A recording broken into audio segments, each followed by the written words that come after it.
ícone da beleza, nada mais, nada menos que o mago das noivas, Paulo Persil. Obrigado, meu lindo. Maravilhoso. Obrigado. Assim eu vou ficar tímido, hein? É uma pessoa que eu aprendi a admirar demais. Assim, o Persil é uma pessoa que é unânime. Um dos maiores talentos hoje dentro do mundo da beleza. E eu queria bater um papo com você hoje. Poxa, porque obrigado.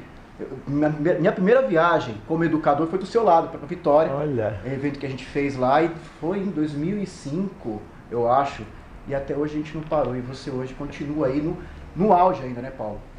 Estamos na luta, né? Eu costumo dizer, eu não sei por que o povo gosta de mim, mas gostam. Obrigado, viu? Obrigado. É um prazer estar aqui com você, bater esse papo. O prazer é tudo meu, tudo nosso. Você sabe que quando a gente começou o projeto, você foi o primeiro nome que apareceu. Poxa, que bacana. Porque é uma história parecida com a nossa história, né? Como é que foi esse negócio? Eu acho que a história do profissional da beleza meio que é igual, né? O profissional da beleza, e quando você fala dos profissionais acima de 30, principalmente de 40 anos, a história é muito simples. Todo mundo começa porque essa era uma profissão até pouco tempo atrás que era uma alternativa de vida, assim. Você, para virar cabeleireira, não posso estudar, vira cabeleireiro. A mulher perdeu o marido, começa a atender em casa, na sala, e cria os filhos e manda para a faculdade. Sempre foram histórias assim. Se você pegar, eu acredito que de cada 10 ícones da beleza, 9 pelo menos têm a mesma história. Eu acho que é um pouco lugar comum, assim. Nós somos gente muito humilde, que nos apaixonamos por uma profissão e Deus nos deu a honra de nós nos transformarmos em conhecidos, reconhecidos e ganhar dinheiro com essa profissão e mudar não só a nossa história, como a história da nossa família, né? Mas eu acho bem comum. Engraçado que assim, a minha identificação com você é Nordeste, né? É Recife. Da França, Nordeste da França. Da França, Eu nasci em Paris, ali, do ladinho do Louvre, né? Perto da casa de mamãe, que morava com sua mãe também. Sim, morava. Eu sei. Nossa, aquele museu claro, já botam dos barra-ratos. Como é que foi essa história aí, Paulo? Você tá me contando? Eu achei que você tivesse nascido em Recife. Não, na verdade eu sou cariocano, que é uma mistura de carioca com pernambucano. Eu nasci no Rio de Janeiro, meu pai foi para o Rio trabalhar e minha mãe me teve lá. Somos pai e mãe nordestino, família inteira nordestina. Eu só nasci no Rio de Janeiro e voltei muito pequenininho, me criei no interior de Pernambuco. Então, eu me considero pernambucano, nordestino mesmo, na verdade, porque toda a minha referência, toda a minha referência. Eu lembro que só na época de escola, quando me interessava, que eu dizia para os colegas, mas eu sou carioca.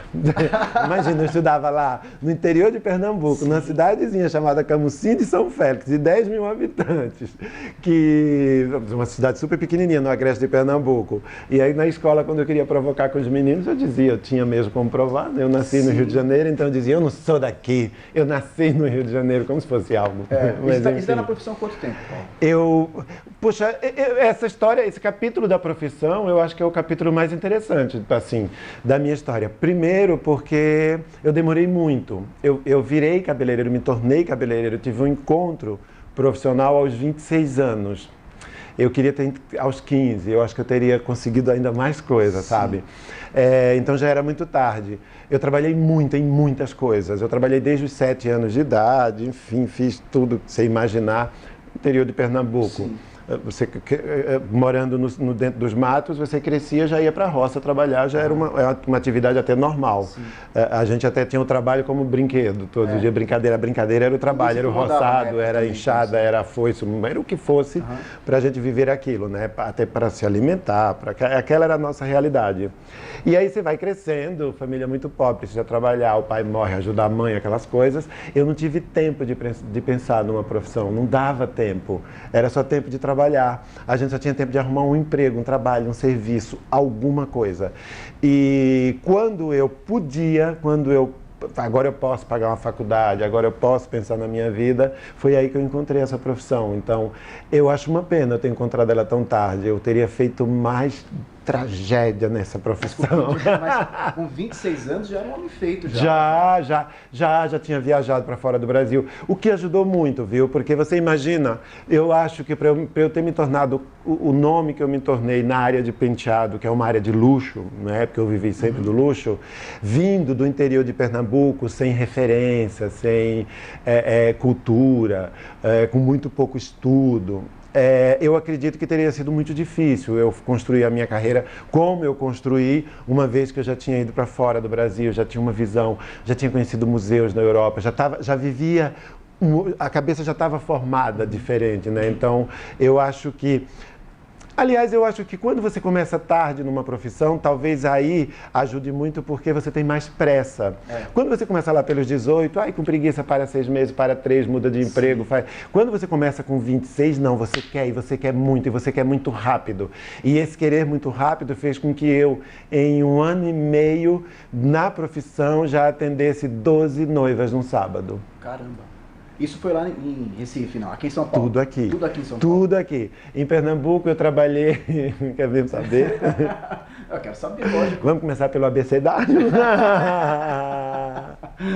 Quando você nasce numa família, numa região, onde a cultura do trabalho ela é normal na infância, eu me considero trabalho escravo infantil, porque eu trabalhei em agricultura, em plantio de tomate, de repolho, pepino, naqueles negócios de fazer tijolo, sabe? Aquele que botam as madeiras para queimar, aquilo você tem que passar a noite. Então, o que eles fazem? Eles pagavam, os adultos passavam o dia pegando peso e pagavam crianças para passar a noite jogando lenha, que é um trabalho relativamente fácil.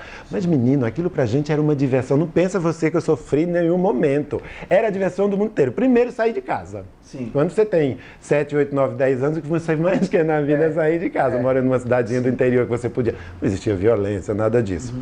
Depois, a liberdade de poder brincar do que você quisesse. Então, a gente passava aquela parte da noite toda correndo atrás. Imagina, o que a gente, quando lembrava de jogar madeira, o fogo já estava quase apagando. Já ia a gente correr para jogar madeira. Então, não tenho essas coisas de, porque trabalhei. Não, para mim foi uma grande... Eu falo muito isso com a minha mãe. Para mim foi uma grande diversão, assim, tudo que eu fiz, tudo que eu trabalhei a vida inteira. E acredito que tudo isso foi o que fez a soma final, o resultado do que eu sou, do que eu me tornei. Eu passei a minha vida inteira fazendo isso. Todo o meu trabalho era por obrigação. Quando eu descobri essa profissão, virou tesão, paixão, amor. Eu não conseguia mais pensar em outra coisa, assim, além disso. Então, eu fiz tudo que você imaginar. Trabalhei na agricultura, de feirante, padaria, supermercado. Tinha que trazer o sustento de qualquer maneira para casa, né? É que eu não sei se aquilo se chamava de sustento. Eu não sei como é que chamava, porque... Então, mas pai já foi um acidente de percurso, né? A mãe avisou e eu não escutei direito. A mãe avisou, menino, não bole no que tá querendo. Quantos anos tem a Gleice? A minha filha já está com 31, eu fui pai aos 17. Eu fiz 17 em dezembro, a minha filha nasceu em janeiro, eu fui pai quase com 16. Tinha que trabalhar. Não, a mãe dela cuidava bem. Eu não tive graças a Deus, eu não tive esse problema com a Gleice. Eu não precisei aos 17 anos virar aquele pai que sustenta. Sim. Não, a mãe dela sustentou e foi muito bom. Hoje eu sustento ela totalmente. Mudou, né? Imagina, a Gleice se sustenta muito bem. Mas ela foi muito importante na minha vida porque ela foi... Eu acho que ela foi aquele momento decisivo. Eu morava no interior. Eu sempre tive uma cabeça muito, muito arrojada, muito pra frentex, assim. Eu achava até que eu era meio doido. Eu falava, acho que eu sou meio doido, porque eu pensava demais.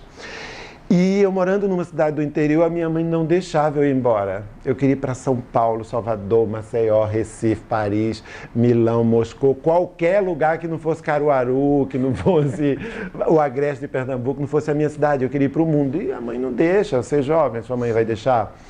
E quando a mãe da minha filha engravidou, a minha mãe, parece que foi assim, agora você é adulto, faça o que você quiser.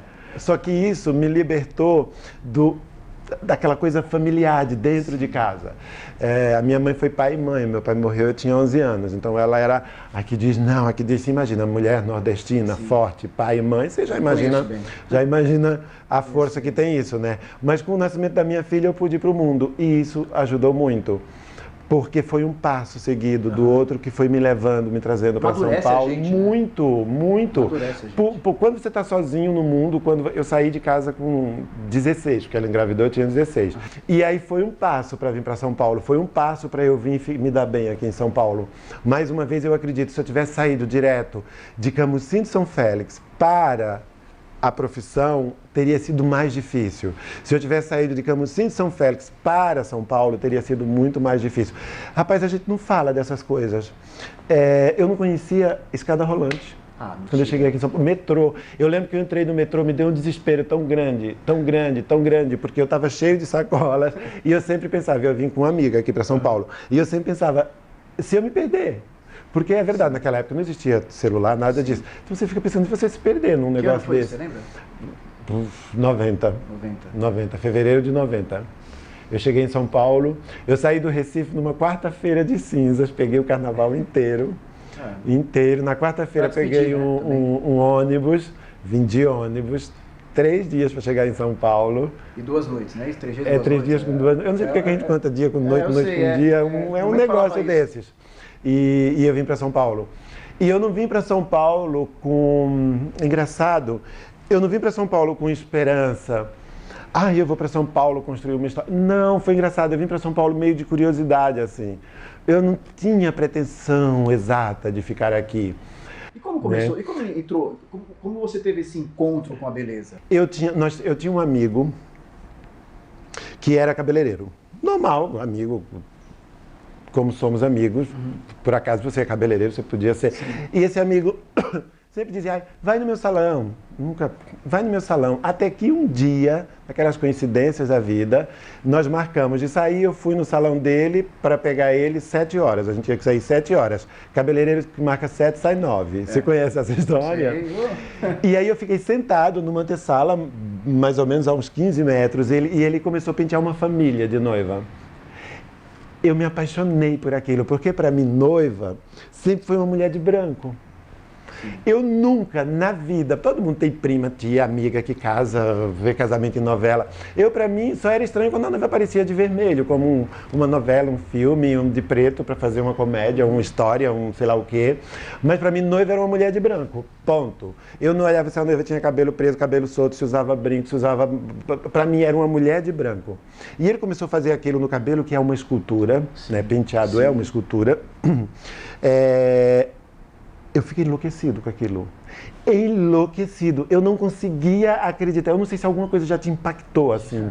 Você não consegue acreditar que alguém faz aquilo. Sabe o que tem me impactado muito? Os cortes masculinos, ultimamente. Sim, é verdade. Rapaz, o que é essa nova barbearia? É muita arte, não é? Então, é disso que eu estou te falando, que impactar mesmo. E eu fiquei impactado pelo penteado. Aí... No dia, na hora, eu falei pra ele, é isso que eu quero fazer da minha vida, porque eu tava naquele processo de vagabundo, lembra? Sim. Querendo se achar, gente, não é possível que eu trabalhe. Eu tinha, nessa época, eu já era empresário, já tinha lanchonete, já era dono da lanchonete. Eu odiava ser dono, eu odiava fazer comida, eu odiava os empregados, eu odiava limpar o chão, eu odiava a lanchonete, eu odiava o nome da lanchonete, eu odiava acordar 4 da manhã para passar manteiga em 100 pãozinhos para vender pro povo. Olha, eu odiava aquilo tudo. Me apaixonei pelo penteado, fui estudar, da paixão pelo penteado, há 1 ano e meio, eu estava trabalhando no salão da Ana Maria Braga, fazendo 12 noivas por sábado. Que maravilha. Loucura, né? Então você viu que a descoberta que é uma coisa incrível na vida da gente. Como você percebeu que você era o Paulo Persio? Quando você teve esse encontro, você virou Persio, que você não era Paulo Persio. Não, demorou. Demorou? Eu digo muito isso nas minhas palestras.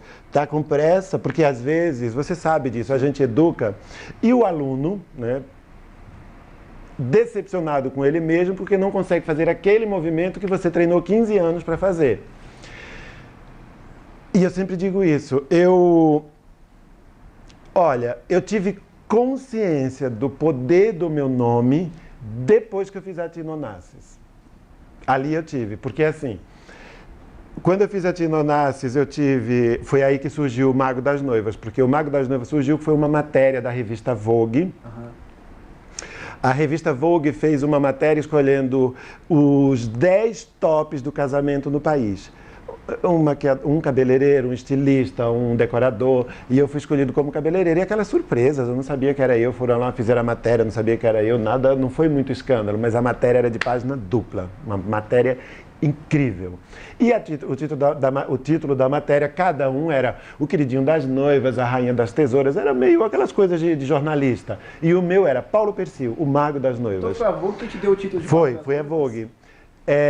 Só que aí nós estamos falando de 2005, estamos falando de 15 anos de carreira, não, 10 anos de carreira, eu comecei em 96, 9 anos para 10 anos de carreira, você veja, eu me senti seguro, eu tinha uma dificuldade de receber o aplauso que você não tem ideia. Eu lembro que eu já fazia Beauty Fair, Hair Brasil, Mega Show, porque a vida aconteceu comigo, tudo foi assim, muito rápido. E eu lembro que eu fazia, e eu sempre pensava no palco assim, por que essas pessoas estão aí inventadas? Eu sempre pensava isso. Por que elas estão aplaudindo? Aí quanto mais eu fazia assim, qualquer palhaçada que a gente faz, você tem os trejeitos, você vai pegando, né? Qualquer coisa que eu fazia, por exemplo, se eu estivesse cortando um cabelo, então se a gente corta um cabelo normal no salão, né, com a técnica, lá eu já fazia com a tesoura assim, o povo, eu dizia, então eu tenho que ser um pouco mais espalhado aqui o negócio. Então, demora muito para você... De verdade, quando você tem responsabilidade com a vida, com o que você quer para você, quando você se cobra muito, quando o seu nível é muito superior ao que qualquer um imagina, né? Então demora muito. Eu vim me sentir seguro mesmo, dizer eu sou o cara com 10 anos de carreira. Inclusive, tudo isso está junto à construção do nome, porque eu sou Paulo Sérgio Pereira da Silva, apenas. Aí eu peguei o PER de Pereira, SL de Silva e virou Paulo Persil. Porque quando eu entrei já existia um cabeleireiro muito famoso chamado Paulo Sérgio. O segundo Paulo Sérgio. E uma coisa eu tinha certeza, do primeiro dia, eu queria ser famoso. Você hoje se tornou, como a gente começou a falar, hoje você é um espelho para muita gente. E quem vai assistir essa entrevista nossa aqui vai ver que você vai se identificar com você em vários momentos. Se você hoje, esse Paulo Persil vencedor, Paulo Sérgio, que não tem mais identidade, é uma persona só, se encontrasse aquele Paulo de 26 anos lá em Recife, lá, esse Paulo Persil de hoje, ou o Paulo que fosse encontrar o menino que saiu, que jogava lenha lá na coisa do tijolo. Então, o que você, Paulo Persil, hoje, com seus 22 anos que você tem hoje de idade, falaria para aquele menino lá, para aquele rapaz lá de... Você sabe que eu penso nisso? Eu penso nisso às vezes. Eu queria esse poder de encontrar aquele cara. Porque, assim, ao longo da vida, você é taxado... É muito comum você é taxado de maluco pelos seus sonhos, de incompetente pelas tentativas erradas, por ter tentado. Mas você não pode deixar de tentar, você não pode deixar de fazer. E eu nunca tive medo, eu sempre fui para frente, eu não tive medo de dormir, de acordar, de perder, de nada disso. E eu acho que todos aqueles medos do Paulo, tudo aquilo que eu acho que eu ia dizer para ele, cara, relaxa, vai dar tudo certo, você vai conseguir, entendeu? Eu acho que eu teria passado a vida mais em paz, assim, porque a gente fica muito apavorado, né? A gente é terrível. A juventude, cara, a juventude é uma coisa, você fica muito afoito. Então, eu acho que aquele cara deu certo. Que eu diria para ele, vai em frente. As pessoas têm uma mania de dizer assim, você se arrepende das coisas que você fez? E normalmente é uma frase como, eu não me arrependo de nada. Pois, cara, eu me arrependo de tanta coisa. Você acredita? Eu me arrependo de um monte de coisas. Então, talvez eu ia dizer para esse cara de 16, de 15 anos, olha, não faça isso não, viu? Olha, você pode ter a Gleice, que ela vai se tornar uma filha incrível. Mas não faça tal coisa. Cuidado com aquele seu primo, não empreste dinheiro para ele. Você já sabe que desde pequeno que ele é pilantra. Cuidado, olha, quando você tiver uma sociedade, cuidado, não confie que aquilo que você vê em novela acontece acontece na vida real. Então, sim, eu ia dizer para aquele menino ter cuidado com essas pessoas.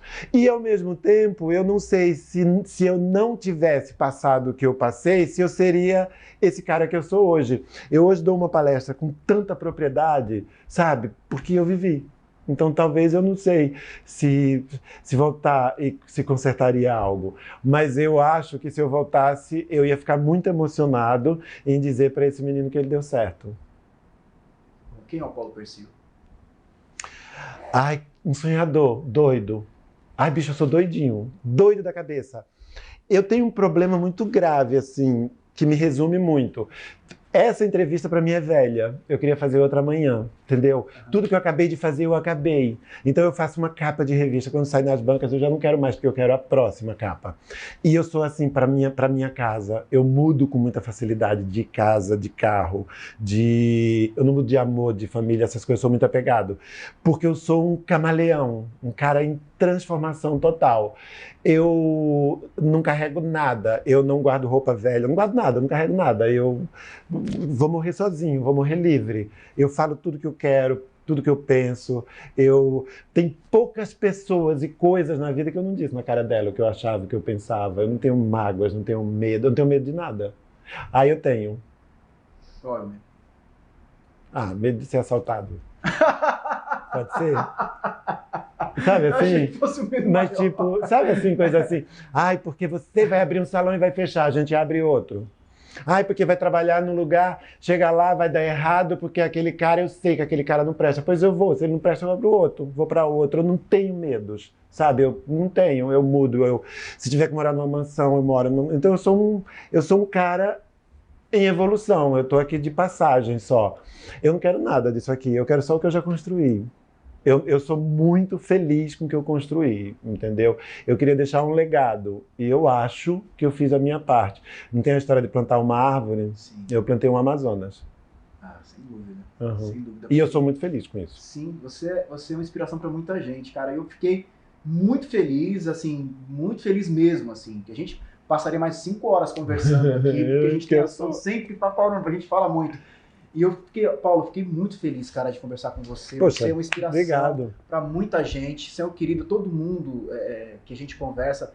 Alguns falam mal, eu defendo às vezes. Paulo, você quer falar, Paulo é o Paulo. Mas, fala mal, não, mas, assim, fala mal é porque você está em ação. Eu sei. Se você estiver exposto, vão falar, inclusive, mal. Não, eu amo o Paulo Persio, assim, quem está nos vendo aí, quem está nos assistindo, eu amo esse cara aqui. Esse cara, para mim, é um ícone.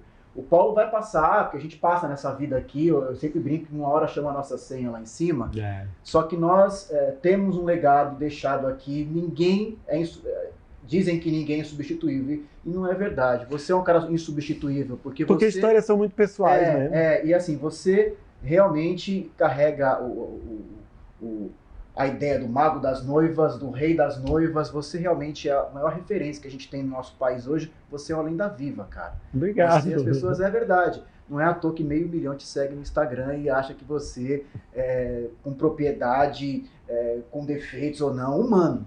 Sabe? Hoje eu vi um Paulo humano aqui, que eu tinha muita admiração por você, agora aumentou 1000 vezes mais. Obrigado mesmo. Jeff, eu que agradeço. Eu sou só um cara normal, com um dom para o meu trabalho, um dom de falar, e normal, que vivi. E como vivi, errei, acertei, melhorei, tentei. E é isso, cara. Olha, gente, obrigado. Conversei com o Paulo Persio, meu amigo, um querido, e tem mais coisas vindo por aí. Esperem que a gente tenha mais novidades. Tem muitos ícones da beleza que vão conversar no nosso canal aqui, na nossa plataforma. Você vai ver. Sigam o Paulo Persio na rede social. Como é que tá lá, Paulo? Paulo Persio. Paulo Persio tem Paulo Persio. Até que seria único. Tá bom, gente? Obrigado. Fiquem Foi um com prazer. Deus. E olha, o prazer é todo nosso. Obrigado, Paulo. Mais uma vez. Valeu, querido.